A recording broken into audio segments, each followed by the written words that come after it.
आए कल रात को एक बहुत खूबसूरत स्टोरी मेरे पास आई थी, मैंने कहा आपसे शेयर जरूर करूंगा। मैं सुनना चाहते हैं कि मीटिंग ट्रेनिंग में आना क्यों जरूरी है, क्यों जरूरी है। और मैं अगर आज यहाँ खड़ा हूं, अगर मीटिंग ट्रेनिंग में नहीं जाता तो मैं यहाँ होता ही नहीं आज। और मैं भी नेटवर्क बिजनेस में जुड़ने के लिए तैयार नहीं था। मेरी चाची की लड़की ने कम से कम 10 बार फॉलोअप किया था, बाद में बोला कि अगर तू मेरा भाई है तो आना वरना मत आना। तो मैं तो भाई बहन का रिश्ता बचाने के लिए वहां गया था और ये सोच के गया था तेरा भी बिजनेस छुड़ा दूंगा आज।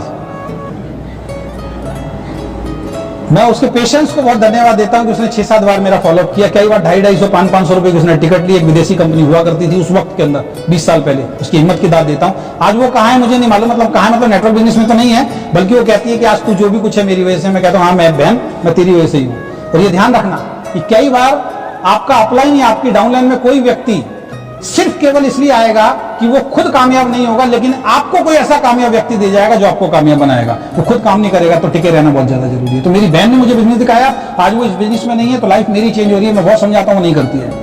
तो वो मुझे, भगवान मुझे बिजनेस देना चाहता था, माध्यम कौन था?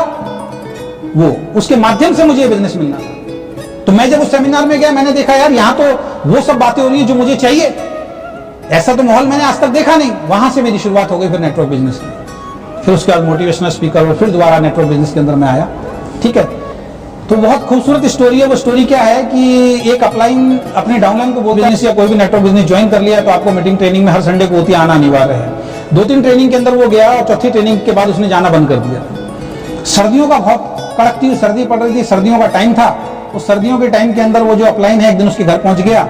घर में उसके कोई नहीं था, वाइफ वगैरह मदर वगैरह कहीं बाहर गए हुए थे किसी शादी के अंदर। वो घर में बैठा हुआ था, उसने एक अंगीठी जला रखी थी, उस अंगीठी में मुड्डे के ऊपर वो बैठा हुआ था। जैसे उसने अपलाइन को देखा, एक फर्स्ट क्लास की कुर्सी लाके अंगीठी के पास बैठा दिया कि सर सर्दी बहुत हो रही है, थोड़ी सी आग सेक लो आप भी। अपलाइन बैठ गया चुपचाप से। बैठने के बाद अपलाइन ने उसको कुछ नहीं बोला, उसने अपलाइन को कुछ नहीं बोला, पानी वानी पिलाया। तो अपलाइन ने देखा चिमटा रखा हुआ। अपलाइन ने क्या किया, अंगीठी में कोयले धधक रहे थे, उस चिमटे को अंदर डाला, एक कोयले को निकाल के साइड में रख दिया। अब डाउनलाइन देख रहा है ये कर क्या रहा है। थोड़ी देर बाद क्या हुआ, वो जो कोयला जो है, जो लाल हो रहा था, धड़क रहा था, वो धीरे धीरे धीरे धीरे धीरे ठंडा हो गया, काला पड़ गया। डाउनलाइन को समझ में नहीं आ रहा है क्या कर रहा है। फिर अपलाइन ने बोला ठीक है मैं चलता हूं। एकदम से खड़ा हुआ, उस कोयले को उठाया और सीधा अंगीठी में डाला। और जैसे अंगीठी में डाला वो दोबारा से लाल होना शुरू हो गया, हाथ मिलाया और चलने लगा। और जैसे वो दरवाजे पे पहुंचा, उसकी डाउनलाइन ने उससे हाथ मिलाया कि बहुत बहुत धन्यवाद, थैंक यू सर, आप मुझे क्या समझाना चाहते थे मुझे समझ में आ गया कि जिस तरीके से अंगीठी है, वो अंगीठी क्या है, वो अंगीठी है ट्रेनिंग। ठीक है, और इसमें आग लगाने वाला कौन है, वो ट्रेनर, वो अपलाइन। ठीक है, और वो कोयला कौन है।